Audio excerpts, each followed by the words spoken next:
It's back to school time here in the Atlanta area already, as it will be for kids all around the country all over the next few weeks.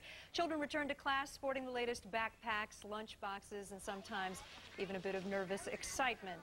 Before you know it, some parents will be getting those dreaded notes from school saying your son or daughter is having trouble paying attention and perhaps needs a test for attention deficit disorder. But before you pick up the phone to make that call, you need to watch tonight's eye-opening cover story. Here's CNN's Thelma Gutierrez.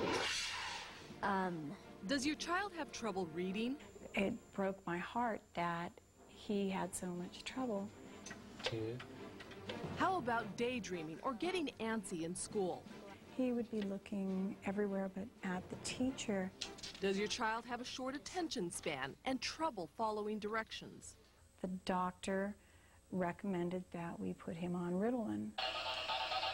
Meet Peter Olas. He's 7 years old. When he was 5, his parents, his teacher, even his doctor knew something was wrong. The diagnosis? Attention deficit disorder, or ADD. I was, I broke into tears. I was heartbroken. And Peter was medicated. For 1 month, he took Ritalin, but his concentration did not improve. In fact, his mother says she noticed a frightening change. He started developing twitches, and so my husband and I at this point just said, that's it. This is just not the right diagnosis. Peter's teacher suspected his problem could be something as simple as his vision, but his parents thought it had already been ruled out. After all, Peter's eyesight was 20/20. All 20/20 means is that a child can see clearly 20 feet away. And unfortunately, how well a child sees 20 feet away bears absolutely zero relationship to how well they function at this distance. Do you skip and leave out words anymore? How about copying from the blackboard? Are you not getting any headaches or any eye strain? Doctors Donald Getz and Gary Edding are optometrists who've seen hundreds of cases like Peter's. They believe eye chart screening by itself is woefully inadequate. It's hard to believe, but this eye chart that we've all come to rely on was actually developed in the 1800s. Experts say it only screens for distance vision, not reading vision, and it only catches 5% of all vision problems. It would be a great test if we wanted to train a generation of buffalo hunters. But if we want to find those children who would be doing better in school if it weren't for an undetected vision problem, we're going to have to go well beyond that particular test. Vision therapy runs about $125 a session. Insurance doesn't always cover it. Dr. Edding diagnosed Peter with a condition called convergence insufficiency, which means he can't follow a moving target or get his eyes to work together. It's like he's driving a wagon pulled by two horses that really don't like each other. Sometimes the words on a page pull apart like this, so children try to cope by turning one eye off. The way you can tell someone's doing that is that they get into distorted postures when they read or write. They cover an eye, they rotate their head. Was it hard for the other kids to read? No. How'd that make you feel? It made me feel bad. Real bad. Real bad. Super bad. Super bad? Yeah. Enormous bad. With 18 weeks of vision therapy, Peter learned to control his eye muscles. Did it make a difference? How many do you have? Over 158. In fact, Peter is now reading at grade level. You think you're doing better in school, too? Yeah, of course. Thelma Gutierrez, CNN, Los Angeles. Nice meeting you. So what steps can parents take to be sure that if their kids have problems, the parents know what those problems really are?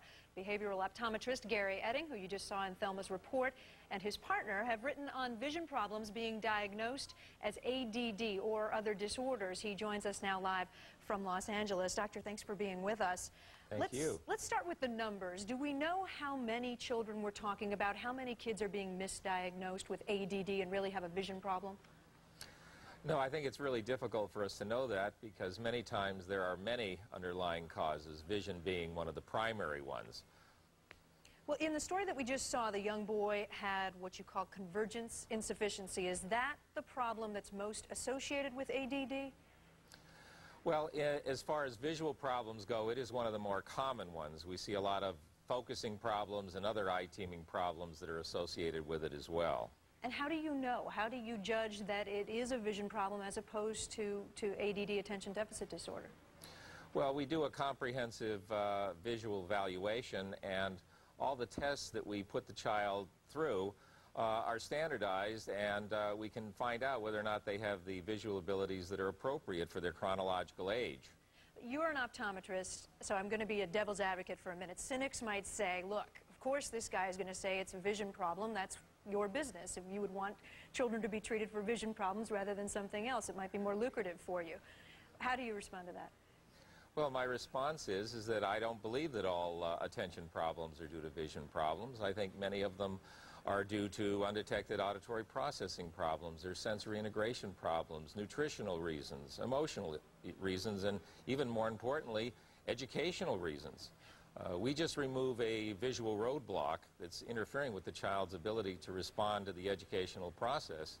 And just like Peter, while he seemed calmer with the medication, still was not interested in doing reading and writing, many times these children that do not respond to the medication and or only show problems with attention when they're having to do reading or writing, but otherwise can concentrate for long periods of time, that's a real tip-off that it may very well be a visual problem. So if you're a parent, do you wait until your child is prescribed Ritalin and then see how they respond, or is there a way beforehand of knowing that maybe it's a vision problem instead of an attention problem? Well, we're, real strong advocates of a child having really a comprehensive examination way before they begin school, because we can pick these problems up very early and many times tell a parent that maybe the child should wait a year before they go on to enter kindergarten. Is that something that's common, having an eye exam at a young age? Unfortunately, it's not, and when you consider that 70 to 90% of what we learn comes to us through the process of vision, it's a real tragedy. Dr. Gary Edding, a behavioral optometrist out in Los Angeles. Appreciate you joining us, clarifying some of that for us tonight.